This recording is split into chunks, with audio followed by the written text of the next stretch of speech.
वापस भगवान के लिए प्रभुपाद देवत्व के राज्य की सामग्री विरोधी दुनिया back to godhead volume 03p15 1960 अब प्रगतिशील विज्ञान द्वारा मान्यता प्राप्त है। आधुनिक भौतिकवादी विज्ञान ने भौतिक विरोधी दुनिया की खोज की है जो स्थूल भौतिकवाद के झगड़ों के लिए इतने लंबे समय से अज्ञात थी।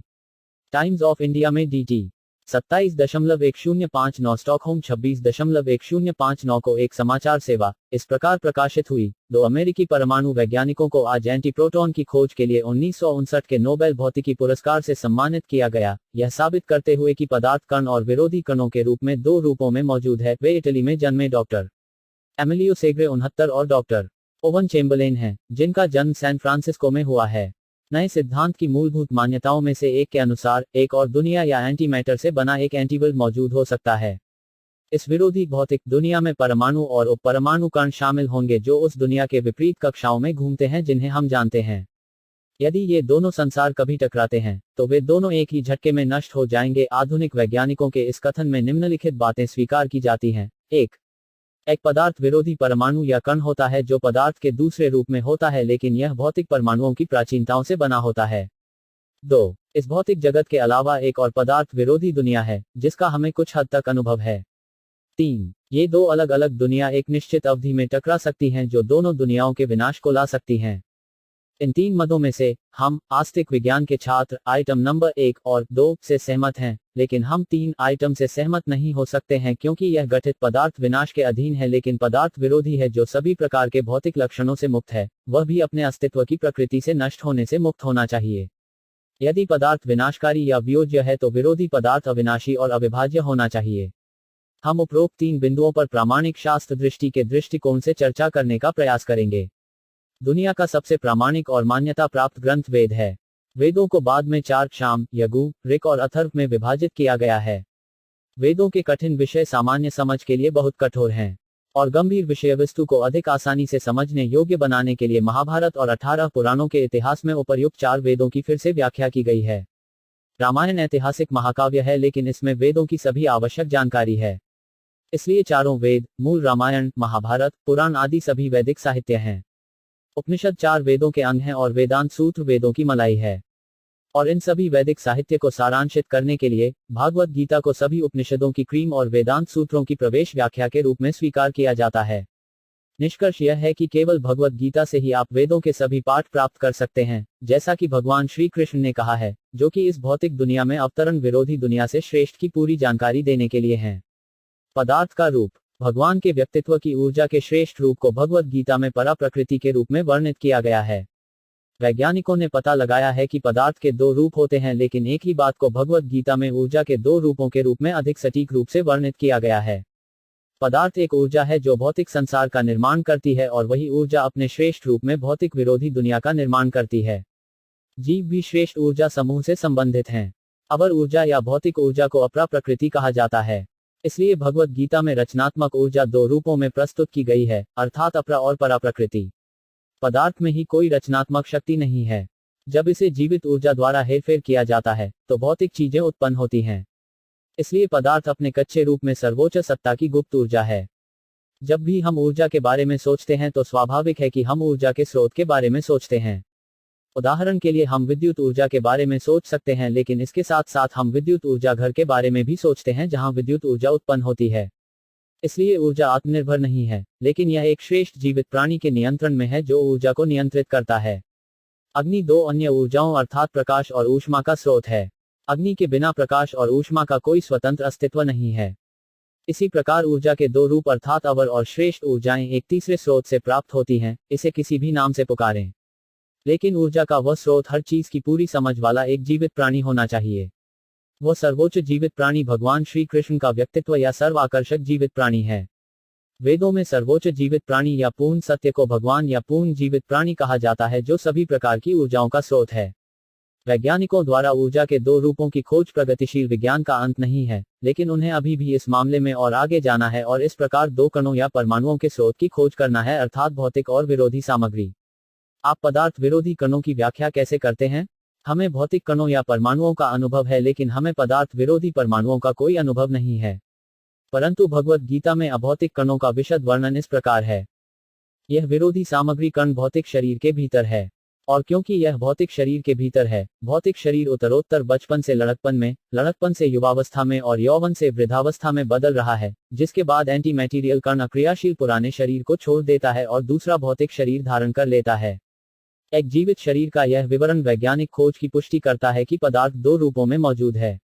जब उनमें से एक या पदार्थ विरोधी कण भौतिक शरीर से अलग हो जाता है, तो बाद वाला सभी उद्देश्यों के लिए बेकार हो जाता है।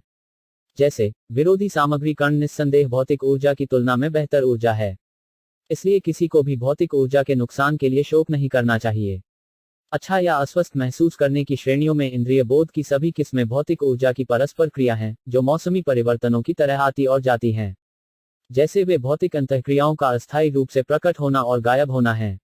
भौतिक अंतःक्रियाओं का यह विवरण जीव या जीवित शक्ति नामक ऊर्जा के श्रेष्ठ रूप की तुलना में ऊर्जा के भौतिक रूप की हीनता की भी पुष्टि करता है। इसलिए कोई भी बुद्धिमान व्यक्ति जो भौतिक ऊर्जा के इन अंतःक्रियाओं से परेशान नहीं है और इस तरह के परिणामी सुख और संकट को निम्नतर ऊर्जा के विभिन्न चरणों के रूप में सोचता है, वह फिर से भौतिक विरोधी दुनिया को फिर से प्राप्त करने में सक्षम है, जहां जीवन शाश्वत और स्थायी है। परमानंद यहाँ सामग्री विरोधी दुनिया का सुझाव दिया गया है और जानकारी यह है कि सामग्री विरोधी दुनिया में मौसमी परिवर्तन का ऐसा कोई अनुभव नहीं है। वहां सब कुछ स्थायी, आनंदमय और बुद्धि से भरा है। लेकिन जब हम इसे एक संसार कहते हैं तो इसके हमारे भौतिक अनुभवों से परे विभिन्न श्रेणियों के रूप और सामग्री होती है। एंटी मटीरियल पार्टिकल अविनाशी है, पेज हेडर 8 भौतिक शरीर विनाशकारी है और इस तरह यह परिवर्तनशील और अस्थायी है। भौतिक संसार भी ऐसा ही है, लेकिन भौतिक विरोधी जीवन शक्ति अविनाशी है और इसलिए यह स्थायी है। इस प्रकार विशेषज्ञ वैज्ञानिकों ने सामग्री और विरोधी सामग्री कणों के विभिन्न गुणों को क्रमशः अस्थायी और स्थायी रूप से प्रतिष्ठित किया है। पदार्थ के दो रूपों की खोज से अभी तक पदार्थ विरोधी गुणों का पता नहीं चल पाया है, लेकिन भगवद गीता में इसका विशद विवरण पहले से ही दिया गया है और वैज्ञानिक इन बहुमूल्य जानकारियों के आधार पर और शोध कर सकते हैं। भौतिक विरोधी कण सूक्ष्मतम भौतिक कण से भी महीन है और यह जीवन शक्ति इतनी शक्तिशाली है कि यह अपने प्रभाव को पूरे भौतिक शरीर में फैला देती है। यद्यपि पदार्थ विरोधी कण सूक्ष्मतम भौतिक कणों से अधिक सूक्ष्म है, यह संपूर्ण भौतिक शरीर को स्वस्थ और स्वस्थ अवस्था में रखता है, जैसे कि औषधीय प्रभाव से। उस पदार्थ विरोधी कण में भौतिक कण की तुलना में अपार शक्ति होती है और ऐसे में कोई भी ऐसे पदार्थ विरोधी कण को नहीं कर सकता है। यहाँ पर पदार्थ विरोधी कण के वर्णन की शुरुआत है और इसे निम्नलिखित तरीके से और अधिक स्पष्ट रूप से दिया गया है। भौतिक विरोधी कण का सबसे अच्छा रूप स्थूल और सूक्ष्म भौतिक शरीरों के भीतर समाया हुआ है, लेकिन सभी भौतिक शरीरों के साथ स्थूल और सूक्ष्म दोनों विनाशकारी हैं, जबकि सबसे अच्छा एंटी भौतिक कण शाश्वत सिद्धांत है। इसलिए इस शाश्वत सिद्धांत के बारे में अधिक गंभीर होना चाहिए। विज्ञान की पूर्णता तब परिणत होगी जब भौतिक वैज्ञानिकों के लिए यह संभव होगा कि वे अभौतिक कणों के गुणों को जान सकें और इसे अस्थायी भौतिक कणों की संगति से मुक्त कर सकें। भौतिक कणों की संगति से अभौतिक कणों की यह मुक्ति वैज्ञानिक प्रगति की उच्चतम अवस्था है। वैज्ञानिकों का सुझाव कि एक और दुनिया भी मौजूद हो सकती है जिसमें एंटी मैटीरियल परमाणु होते हैं और दो दुनियाओं के बीच टकराव होता है, अर्थात भौतिक और गैर भौतिक दोनों दुनिया के विनाश का परिणाम होगा, आंशिक रूप से सत्य है। पदार्थ और अभौतिक कणों के बीच इस तरह का टकराव लगातार चल रहा है, लेकिन उस निरंतर टकराव में हर कदम पर भौतिक कणों का विनाश हो रहा है, जबकि अभौतिक कण इससे बाहर निकलने की कोशिश कर रहे हैं। और इस तथ्य को भागवत गीता में इस प्रकार समझाया गया है, अभौतिक कण, जो वह जीव है जो भौतिक कणों को काम करने के लिए प्रभावित करता है, हमेशा अविनाशी होता है। जब तक अभौतिक कण स्थूल और सूक्ष्म शरीरों के नाम से जाने जाने वाले भौतिक कणों की गांठ के भीतर है, तब तक पूरी चीज एक जीवित इकाई के रूप में प्रकट होती है। जैसे कि दो कणों के बीच निरंतर टकराव में अभौतिक कण का कभी भी सफाया नहीं होता है और न ही कोई भी शरीर भूत, वर्तमान या भविष्य में किसी भी समय एंटी मैटीरियल कण के इस तरह के विनाश का कारण बन सकता है। इसलिए हम सोचते हैं कि दोनों लोकों के विनाश का सिद्धांत गर्भाधान में गलत है। इसे आगे भगवत गीता में इस प्रकार समझाया गया है, सर्वोत्तम और अथाह एंटी मटीरियल कण हमेशा अविनाशी, स्थायी और शाश्वत होता है, लेकिन एक निश्चित अवधि में भौतिक कण द्वारा इसका विनाश नष्ट हो जाता है। वही सिद्धांत भौतिक और भौतिक विरोधी दुनिया के मामले में भी लागू होता है। किसी को भी इस बात से डरना नहीं चाहिए कि पदार्थ विरोधी कण या तो कण के रूप में या ऐसे कणों की दुनिया के रूप में विनाश के अधीन हो जाते हैं। जो कुछ भी नष्ट होता है वह भी एक निश्चित स्तर पर बनाया जाता है। जैसे भौतिक शरीर बनाया जाता है, वैसे ही भौतिक संसार भी बनाया जाता है। और क्योंकि पदार्थ विरोधी कण कभी नष्ट नहीं होता है, इसलिए भी यह कभी नहीं बनता है। भगवत गीता में इसकी पुष्टि इस प्रकार है, भौतिक विरोधी कण जो जीवन शक्ति है, न तो कभी पैदा होता है और न ही निर्मित होता है। यह शाश्वत रूप से मौजूद है। इसकी कोई जन्म तिथि नहीं है और न ही मृत्यु की कोई अवधि है। यह न तो उत्पन्न होता है और न ही पुनरावृत्ति से नष्ट होता है। यह शाश्वत रूप से विद्यमान है और इस तरह यह पुराने में सबसे पुराना है और फिर भी यह हमेशा ताज़ा और नया होता है। भौतिक कणों के विनाश से पदार्थ विरोधी कण कभी भी नष्ट नहीं होता है। उपरोक्त सिद्धांत पदार्थ विरोधी दुनिया पर भी लागू होता है। जब भौतिक संसार का नाश हो जाता है तो सभी परिस्थितियों में भौतिक विरोधी दुनिया मौजूद रहती है। इस तथ्य को इस लेख में बाद में और अधिक विस्तार से समझाया जाएगा। इसे भगवद गीता से पदार्थ विरोधी वैज्ञानिक भी इस प्रकार जान सकते हैं। एक विद्वान व्यक्ति जो पूरी तरह से जानता है कि एंटी मटीरियल कण अविनाशी है, वह किसी भी तरह से नष्ट होने के बारे में नहीं सोचता है। परमाणु वैज्ञानिक अपने नाभिकीय हथियारों की खोज से भौतिक जगत को नष्ट करने की सोच सकते हैं, लेकिन वे पदार्थ विरोधी दुनिया के मामले में ऐसा करने में असमर्थ हैं। पदार्थ विरोधी कण को पंक्तियों में अधिक स्पष्ट रूप से समझाया गया है। यह न तो किसी भौतिक अस्त्र द्वारा टुकड़े टुकड़े किया जाता है और न ही इसे आग से जलाया जाता है, न तो इसे पानी से सिक्त किया जाता है और न ही इसे सुखाया जाता है या हवा से वाष्पित किया जाता है। यह अविभाज्य है, गैर ज्वलनशील, अघुलनशील और गैर वाष्पीकरणीय। अपने शाश्वत होने के कारण यह किसी भी प्रकार के शरीर में प्रवेश कर सकता है। संविधान द्वारा स्थिर होने के कारण इसके ऊपर के गुण हमेशा स्थिर रहते हैं। यह सभी भौतिक गुणों के विपरीत होने के कारण भी अकथनीय है। यह साधारण मस्तिष्क के लिए अकल्पनीय है। यह अपरिवर्तनीय है। किसी को भी कभी भी सामग्री विरोधी सिद्धांत पर शोक नहीं करना चाहिए। इस प्रकार भगवद गीता और अन्य सभी वैदिक साहित्य में श्रेष्ठ ऊर्जा विरोधी सामग्री सिद्धांत को जीवन शक्ति या जीवित आत्मा के रूप में स्वीकार किया जाता है, जिसे एक शब्द में जीव के रूप में समझाया गया है। इस जीवित सिद्धांत को किसी भी प्रकार के संयोजन से उत्पन्न करना असंभव है। भौतिक तत्वों की भौतिक तत्व अर्थात 1 पृथ्वी, 2 जल, 3 वायु, 4 अग्नि, 5 आकाश, 6 मन, 7 बुद्धि और भौतिक 8 अहंकार, ये सभी 8 भौतिक सिद्धांत हैं अवर ऊर्जा के रूप में वर्णित है, जबकि जीवित शक्ति या सामग्री विरोधी सिद्धांत को श्रेष्ठ ऊर्जा के रूप में वर्णित किया गया है। उन्हें ऊर्जा कहा जाता है क्योंकि वे सर्वोच्च जीवित प्राणी या भगवान कृष्ण के व्यक्तित्व द्वारा नियंत्रित होते हैं। भौतिकवादी इतने लंबे समय तक 8 भौतिक सिद्धांतों की सीमा के भीतर सीमित था, जैसा कि ऊपर उल्लेख किया गया है, लेकिन यह उत्साहजनक है कि उसे अब सामग्री विरोधी सिद्धांत और एक भौतिक विरोधी दुनिया की भी जानकारी है।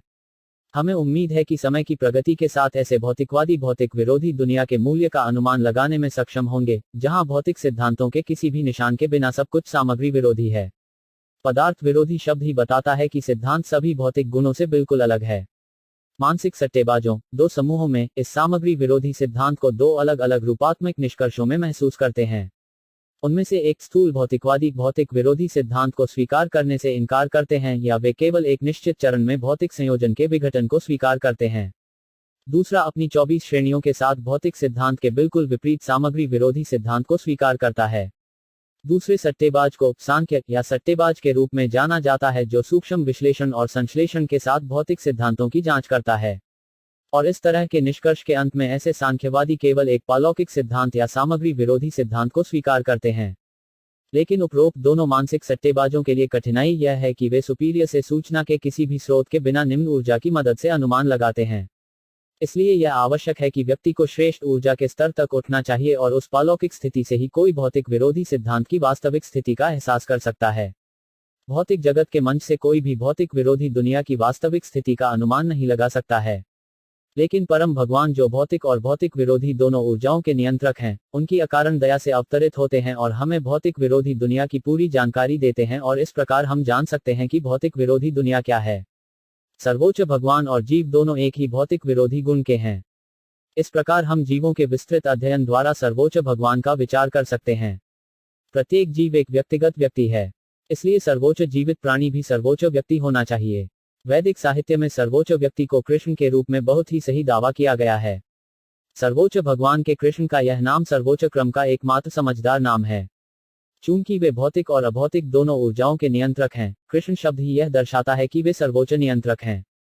भगवद गीता में भगवान इस तथ्य को इस प्रकार बताते हैं, भौतिक संसार और भौतिक विरोधी दुनिया नाम के 2 संसार हैं। भौतिक जगत अवर गुणों से बना है, ऊर्जा 8 भौतिक सिद्धांतों में विभाजित है, लेकिन विरोधी दुनिया श्रेष्ठ गुणों की ऊर्जा से बनी है। और चूंकि भौतिक और भौतिक विरोधी दोनों ऊर्जाएं भगवान के सर्वोच्च पालौकिक व्यक्तित्व की देन हैं, इसलिए यह निष्कर्ष निकालना उपयुक्त है कि भगवान कृष्ण सभी रचनाओं और विनाशों के अंतिम कारण हैं। भगवान की 2 निम्न और उच्च शक्तियां भौतिक और भौतिक विरोधी दुनिया को प्रकट करती हैं, और इस तरह वे परम सत्य हैं। भगवद गीता में भगवान इस तथ्य की व्याख्या इस प्रकार करते हैं, इसलिए मैं सर्वोच्च सिद्धांत या श्रेष्ठता हूं और मुझसे बड़ा कुछ भी नहीं है, हे धनंजय। इस प्रकार जो कुछ भी है वह मेरी ऊर्जाओं में ठीक उसी प्रकार गुंथा हुआ है जैसे धागे पर मोतियों को बुना जाता है। पदार्थ विरोधी कणों या पदार्थ विरोधी दुनिया के सिद्धांतों की खोज से बहुत पहले विषय वस्तु को भगवद गीता के पन्नों में चित्रित किया गया था, और भगवद गीता से ऐसा प्रतीत होता है कि दर्शन सबसे पहले सूर्य विश्व के पीठासीन देवता को पढ़ाया गया था। इसका मतलब यह है कि भगवद गीता के सिद्धांतों को भगवान के व्यक्तित्व ने बहुत पहले या कम से कम 400,000,040 करोड़ साल पहले बोला था। आधुनिक विज्ञान ने हाल ही में भागवत गीता में निहित आंशिक सत्य की खोज की है। भगवत गीता में भी भौतिक विरोधी दुनिया के सुझाव या धारणा का उल्लेख है, और इन सभी आंकड़ों से बिना किसी संदेह के यह माना जा सकता है कि पदार्थ विरोधी दुनिया पदार्थ विरोधी आकाश में स्थित दुनिया है। इस विरोधी भौतिक आकाश का उल्लेख भगवत गीता में सनातन धर्म या शाश्वत प्रकृति के रूप में किया गया है। मानव रोगों के लिए रामबाण पृष्ठ शीर्षलेख सम। ठीक भौतिक परमाणुओं की तरह पदार्थ विरोधी परमाणु भी अपने सभी साजो सामान के साथ पदार्थ विरोधी दुनिया का निर्माण करते हैं। सामग्री विरोधी दुनिया में भौतिक विरोधी जीवों का वास है।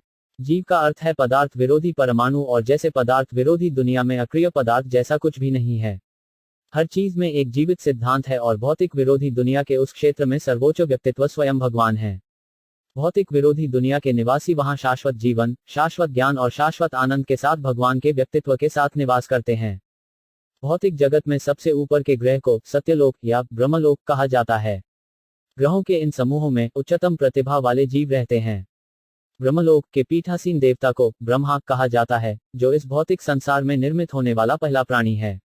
ब्रह्मा भी हम में से कई लोगों की तरह एक जीवित प्राणी हैं, लेकिन वे भौतिक दुनिया में सबसे अधिक प्रतिभाशाली व्यक्तित्व हैं। वह ईश्वर की श्रेणी में नहीं है, लेकिन वह ईश्वर के प्रभुत्व वाले जीवों की श्रेणी में है। ईश्वर और जीव दोनों ही पदार्थ विरोधी समूह से संबंधित हैं, और इसी तरह भौतिक विरोधी दुनिया से भी।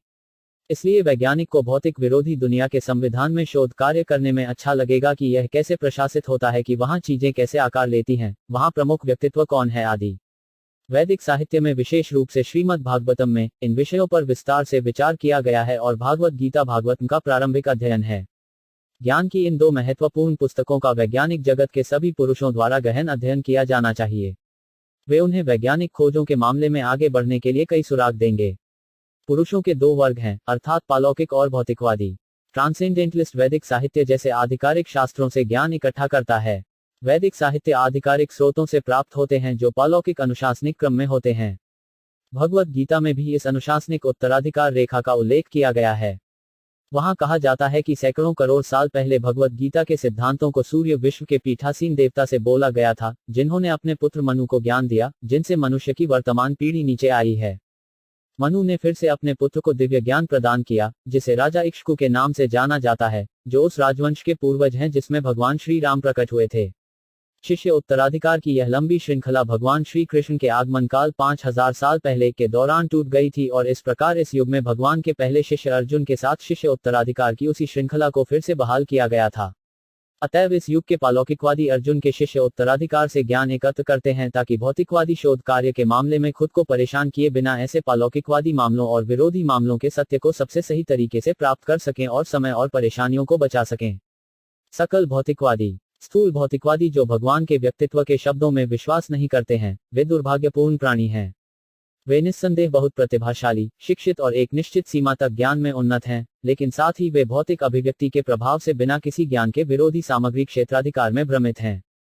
इसलिए यह एक अच्छा संकेत है कि भौतिकवादी वैज्ञानिक धीरे धीरे सामग्री विरोधी दुनिया के क्षेत्र की ओर बढ़ रहे हैं, और उनके लिए इस मामले में और प्रगति करना संभव हो सकता है, और इस तरह एक दिन यह जान सकते हैं कि यह पहले से कहीं बेहतर है। भौतिक विरोधी दुनिया का विवरण, जहां भगवान का व्यक्तित्व प्रमुख व्यक्ति के रूप में रहता है, जबकि जीव जो भगवान के साथ समान स्थिति में रहते हैं लेकिन साथ ही दास के रूप में प्रमुख हैं। भौतिक विरोधी दुनिया में प्रधान और प्रधान में कोई अंतर नहीं है, लेकिन फिर भी भौतिक दुनिया के किसी भी बंधन के बिना प्रधान और प्रधान की पूर्णता में भावना प्रबल होती है। भौतिक जगत की प्रकृति विनाशकारी है। भौतिक वैज्ञानिक की दो दुनियाओं के विनाश के बारे में धारणा, अर्थात भौतिक और गैर भौतिक संयोग से टकराने से आंशिक रूप से सत्य है, जहां तक हम इसे भागवत गीता से प्राप्त करते हैं। भौतिक संसार प्रकृति के बदलते स्वरूपों की एक रचना है, जिसे सता, रज और तम के नाम से पुकारा जाता है। यह रजस मोड द्वारा बनाया गया है, इसे सता मोड द्वारा बनाए रखा जाता है, और इसे तम मोड द्वारा नष्ट कर दिया जाता है। ये विधाएं भौतिक दुनिया में हर जगह मौजूद हैं, और जैसे हर सेकंड, हर मिनट और हर घंटे में इस तरह की रचना, रखरखाव और विनाश पूरे भौतिक संसार में हो रहा है। भौतिक जगत का सर्वोच्च ग्रह ब्रह्मलोक भी प्रकृति के इन गुणों के अधीन है, हालांकि उस ग्रह में जीवन की अवधि सतह मोड की प्रबलता के कारण 430,000 by 1000 by 2 by 30x कहा जाता है। 12x 100 वर्ष जैसा कि हम इस ग्रह में जानते हैं। लेकिन इन सभी वर्षों की लंबी अवधि के साथ ग्रह विनाशकारी है। अभौतिक जगत में शाश्वत जीवन की तुलना में भौतिक जगत के उच्चतम लोक में ये गणनीय वर्ष एक नगण्य स्टैंड है। भगवत गीता के वक्ता या भगवान के व्यक्तित्व श्री कृष्ण इसलिए भौतिक विरोधी दुनिया के महत्व पर जोर देते हैं जो उनका निवास है। वह इस प्रकार कहते हैं, भौतिक जगत के सभी ग्रह सौर वर्ष के 4,300,000 by 1000 by 2 by 30 by 12 by 100 के अंत में नष्ट हो जाते हैं। और भौतिक संसार के इन लोकों में आज्ञाकारी सभी जीव भौतिक संसार के विनाश के साथ साथ भौतिक रूप से भी नष्ट हो जाते हैं। जीव तो पदार्थ विरोधी कण हैं। जब तक वे भौतिक विरोधी गतिविधियों की कठोर संस्कृति द्वारा खुद को भौतिक विरोधी दुनिया के क्षेत्र में नहीं बढ़ाते हैं, तब तक ऐसे जीव या पदार्थ विरोधी कण अव्यक्त अवस्था में भौतिक दुनिया के भीतर रहते हैं। वे भौतिक दुनिया के पुनर्जन्म के साथ साथ अपना भौतिक आकार लेते हैं। केवल वे जीव जो भौतिक जीवन के प्रकट चरण के दौरान भगवान के व्यक्तित्व की प्रेमपूर्ण सेवा लेते हैं, निस्संदेह भौतिक शरीर छोड़ने के बाद भौतिक विरोधी दुनिया में स्थानांतरित हो जाते हैं। अमर जीवन केवल उन्हीं को प्राप्त होता है जो भौतिक विरोधी गतिविधियों के अभ्यास से भगवान के पास वापस जाते हैं। ये सामग्री विरोधी गतिविधियां क्या हैं? सामग्री विरोधी गतिविधियां औषधीय खुराक की तरह ही हैं। जब कोई आदमी बीमार पड़ता है तो वह डॉक्टर के पास जाता है। चिकित्सक कुछ दवाएं लिखता है जो भौतिक चीजें भी हैं, लेकिन चूंकि वे विशेषज्ञ चिकित्सक द्वारा निर्धारित किए जाते हैं, इसलिए ऐसी औषधीय खुराक पीड़ित रोगी की बीमारियों को ठीक कर देती है। मूर्ख भौतिकवादी स्वयं को विशेषज्ञ पालौकिक चिकित्सक के उपचार के अधीन नहीं रखता है, अन्यथा वह अपने भौतिक रोगों से ठीक हो जाता, जो उसे बार बार जन्म, मृत्यु, बीमारी और बुढ़ापे के क्लेशों में डालता। ऐसे मूर्ख भौतिकवादी बेहतर तरीके से खुद को बैक टू गॉडहेड के इलाज के तहत रख सकते हैं और इस तरह खुद को भौतिक विरोधी दुनिया में स्थानांतरित कर सकते हैं जहां शाश्वत जीवन है या कोई जन्म नहीं है और कोई मृत्यु नहीं है। भौतिक संसार का विनाश दो तरह से होता है, आंशिक विनाश हर 4,30,000 x 1,000 सौर वर्ष के अंत में या भौतिक दुनिया के सबसे ऊपरी हिस्से ब्रह्मलोक के हर दिन के अंत में होता है।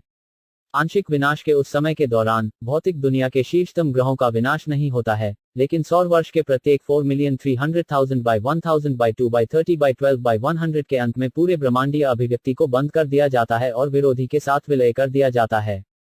भौतिक शरीर जहां से भौतिक सिद्धांत निकलते हैं, प्रकट होते हैं और विनाश के बाद फिर से उसी में विलीन हो जाते हैं।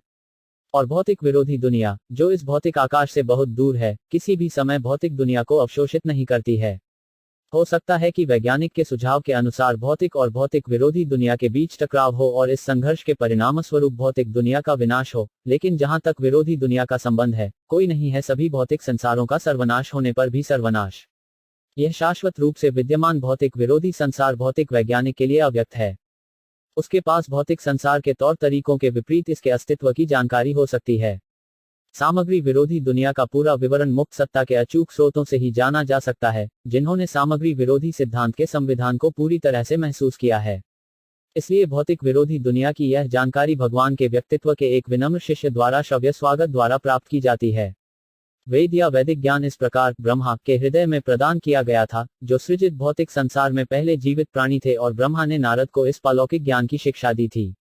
भगवत गीता भी है। भगवत गीता का दर्शन भगवान के व्यक्तित्व द्वारा सूर्य विश्व के पीठासीन देवता को कुछ समय के लिए बोला गया था, और जब इस तरह के ज्ञान को आधिकारिक कर्ण स्वागत की श्रृंखला को तोड़कर गलत व्याख्या किया गया था, तो इसे फिर से भगवान के व्यक्तित्व द्वारा उनके द्वारा दोहराया गया था। कुरुक्षेत्र के युद्ध के मैदान में उपस्थिति। इस समय अर्जुन ने श्री कृष्ण से दिव्य ज्ञान प्राप्त करने के लिए ब्रह्मा जी का स्थान लिया। स्थूल भौतिकवादी की सभी शंकाओं को दूर करने के लिए अर्जुन ने भगवान की वास्तविकता के बारे में सभी प्रासंगिक प्रश्न पूछे, और सभी सापेक्ष उत्तर भगवान द्वारा एक आम आदमी की पूर्ण संतुष्टि के लिए दिए गए। केवल वे जो भौतिक संसार के ग्लैमर से बहुत अधिक मोहित हैं, वे अपने अशुद्ध जीवन के दूषित जीवन के कारण भगवान श्री कृष्ण के अधिकार को स्वीकार नहीं कर सकते हैं। इसलिए पदार्थ विरोधी दुनिया के विवरण को समझने से पहले व्यक्ति को आदत और हृदय में पूरी तरह से स्वच्छ होना चाहिए। भक्तियोग विरोधी दुनिया का रास्ता पेज हेडर 8। सामग्री विरोधी दुनिया के ऐसे विवरण भौतिक दुनिया के विवरण की तुलना में कई गुना अधिक विस्तृत हैं। भौतिक संसार केवल भौतिक विरोधी दुनिया का एक छाया प्रतिनिधित्व है, और पुरुषों का बुद्धिमान वर्ग जो दिल और आदत में साफ हैं, वे भागवत गीता के पाठ से इस तरह के विवरण को संक्षेप में जान सकेंगे। वे इस प्रकार हैं। भौतिक विरोधी दुनिया के पीठासीन देवता श्री कृष्ण अपने मूल व्यक्तित्व के साथ साथ अपने कई पूर्ण भागों के विस्तार से हैं। ऐसे भगवान के व्यक्तित्व को केवल भौतिक विरोधी गतिविधियों द्वारा ही जाना जा सकता है, जिन्हें आमतौर पर भक्ति सेवा के रूप में जाना जाता है। भगवान का व्यक्तित्व सर्वोच्च सत्य है और वह संपूर्ण भौतिक विरोधी सिद्धांत है। भौतिक सिद्धांत के साथ साथ सामग्री विरोधी सिद्धांत उसके व्यक्ति से निकले हैं। वह पूरे वृक्ष की जड़ है। जब पेड़ की जड़ में पानी डाला जाता है तो पेड़ की शाखाएं और पत्तियां अपने आप विकसित हो जाती हैं।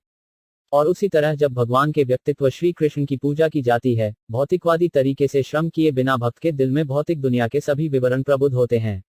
यही भगवत गीता का रहस्य है। भौतिक विरोधी दुनिया में प्रवेश करने की प्रक्रिया भौतिकवादी तरीकों से अलग है। व्यक्ति का प्रवेश या स्थानांतरण या पदार्थ विरोधी कण जो अब भौतिक संग से शर्मिंदा हैं, भौतिक दुनिया में रहते हुए सामग्री विरोधी गतिविधियों का अभ्यास करके बहुत आसानी से सामग्री विरोधी दुनिया में प्रवेश कर सकते हैं। लेकिन जो स्थूल भौतिकवादी हैं और मानसिक अटकलों या भौतिकवादी विज्ञान द्वारा प्रयोगात्मक विचार की सीमित शक्ति पर निर्भर हैं, वे बड़ी मुश्किल से भौतिक विरोधी दुनिया में प्रवेश कर सकते हैं।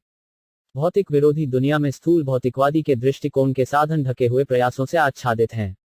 यांत्रिक विमान या मिसाइल या इलेक्ट्रॉनिक रॉकेट जो अब बाहरी अंतरिक्ष में फेंके जा रहे हैं, वे उच्च क्षेत्रों में भौतिक ग्रहों तक भी नहीं पहुंच सकते हैं। और हमारे अनुभव के भीतर भौतिक आकाश से बहुत दूर विरोधी भौतिक आकाश में स्थित ग्रहों का क्या कहना है। रहस्यवादी शक्ति को पूरी तरह से नियंत्रित करने वाले योगी भी बड़ी मुश्किल से उस क्षेत्र में प्रवेश कर सकते हैं। योगी जो भौतिक शरीर के भीतर विरोधी भौतिक कण को कर सकते हैं, रहस्यवादी शक्तियों के अभ्यास से एक निश्चित समय पर अपने भौतिक शरीर को छोड़ सकते हैं और इस प्रकार एक विशिष्ट मार्ग के माध्यम से भौतिक विरोधी दुनिया में प्रवेश कर सकते हैं जो जोड़ता है सामग्री और विरोधी सामग्री दुनिया। यदि ऐसे योगी इस कार्य को करने में बिल्कुल भी सक्षम हैं तो वे भागवत गीता में दी गई निर्धारित विधि के अनुसार ऐसा कर सकते हैं। जिन व्यक्तियों ने श्रेष्ठता को महसूस किया है, वे उत्तरायण की अवधि के दौरान अपने भौतिक शरीर को छोड़कर या जब सूर्य उत्तर दिशा की ओर या किसी अन्य शुभ क्षण में अग्नि और तेज के देवता वातावरण को नियंत्रित करते हैं, तब भौतिक शरीर को छोड़कर विरोधी दुनिया में पहुंच सकते हैं। ये विभिन्न देवता ब्रह्मांडीय पेचीदगियों के प्रशासन में नियुक्त शक्तिशाली निर्देशन अधिकारी हैं। मूर्ख लोग जो ब्रह्मांडीय प्रबंधन की पेचीदगियों को देखने में असमर्थ हैं, वे आग, वायु, बिजली, दिन रात की अवधि आदि के व्यक्तिगत प्रबंधन की धज्जियां उड़ाते हैं। लेकिन सिद्ध योगी भौतिक दुनिया के मामलों के ऐसे अनदेखी प्रशासकों को संतुष्ट करना जानते हैं। ऐसे योगी इस तरह के प्रशासन का लाभ उठाते हैं और भौतिक शरीर को एक उपयुक्त समय पर छोड़ देते हैं जब वे भौतिक विरोधी दुनिया में या भौतिक दुनिया के उच्च ग्रहों में प्रवेश कर सकते हैं। भौतिक जगत के उच्चतर लोकों में वे लाखों और करोड़ों वर्षों तक अधिक आरामदायक और सुखद जीवन का आनंद ले सकते हैं, लेकिन उन उच्चतर ग्रहों में जीवन शाश्वत नहीं है। जो लोग अनंत जीवन की इच्छा रखते हैं, वे इस 7वें वर्ग के ग्रह के स्थूल भौतिकवादियों द्वारा देखे गए ब्रह्मांडीय मामलों के प्रशासकों द्वारा बनाए गए उपयुक्त क्षणों में यौगिक या रहस्यवादी शक्तियों द्वारा भौतिक विरोधी दुनिया में प्रवेश करते हैं। जो योगी नहीं हैं, लेकिन अपने पिछले पवित्र बलिदान, दान, तपस्या आदि के कारण किसी उपयुक्त समय पर मर जाते हैं, वे इस ग्रह पर वापस लौटने के लिए मृत्यु के बाद उच्च ग्रहों तक पहुंच सकते हैं। मृत्यु के ऐसे समय को धूमा, रात्रि, काला पखवाड़ा या जब सूर्य दक्षिण दिशा की ओर मुख करके गुजरता है, कहा जाता है। जैसा कि ऊपर उल्लेख किया गया है, पूरी बात को संक्षेप में प्रस्तुत करने के लिए, यदि कोई भी भौतिक विरोधी दुनिया में प्रवेश करना चाहता है, तो सभी को भक्ति सेवा या सामग्री विरोधी गतिविधियों के साधनों को अपनाने की सलाह दी जाती है। ऐसे व्यक्ति जो विशेषज्ञ पालौकिकवादी द्वारा निर्धारित भक्ति सेवा के साधनों को अपनाते हैं, उन्हें कभी भी भौतिक विरोधी दुनिया में प्रवेश करने के अपने प्रयासों से निराश नहीं होना चाहिए। बाधाएं बहुत हैं, लेकिन भगवान के भक्त आसानी से ऐसी कठिनाइयों को दूर कर सकते हैं यदि वे दिव्य भक्तों द्वारा बताए गए मार्ग का कठोरता से पालन करते हैं। ऐसे भक्त या यात्री जो ईश्वर के अभौतिक राज्य की ओर जीवन की यात्रा में आगे बढ़ रहे हैं, ऐसे प्रयासों में कभी भी भ्रमित नहीं होते हैं। किसी को भी धोखा नहीं दिया जाएगा यदि वह भौतिक विरोधी दुनिया में प्रवेश करने के लिए भक्ति के गारंटीकृत मार्ग को अपनाता है। वेदों के अध्ययन, यज्ञ करने, तपस्या करने या दान करने से प्राप्त होने वाले सभी परिणामों को आसानी से प्राप्त किया जा सकता है, केवल भक्ति योग के रूप में जाने वाली भक्ति सेवा के एक तरफा प्रदर्शन से। इसलिए भक्ति योग सभी उद्देश्यों के लिए रामबाण है और इसे और अधिक आसान बना दिया गया है, विशेष रूप से इस लौह युग के लिए, स्वयं भगवान द्वारा भगवान चैतन्य के रूप में अपने सबसे उदार रूप में। उनकी कृपा से कोई भी व्यक्ति भक्ति योग के सिद्धांतों को जल्दी से प्राप्त कर सकता है, हृदय में सभी संदेहों को संक्षेप में गायब कर देता है और दिव्य आनंद को प्रसारित करने के अवसर के साथ भौतिक क्लेशों की अग्नि को नष्ट कर देता है।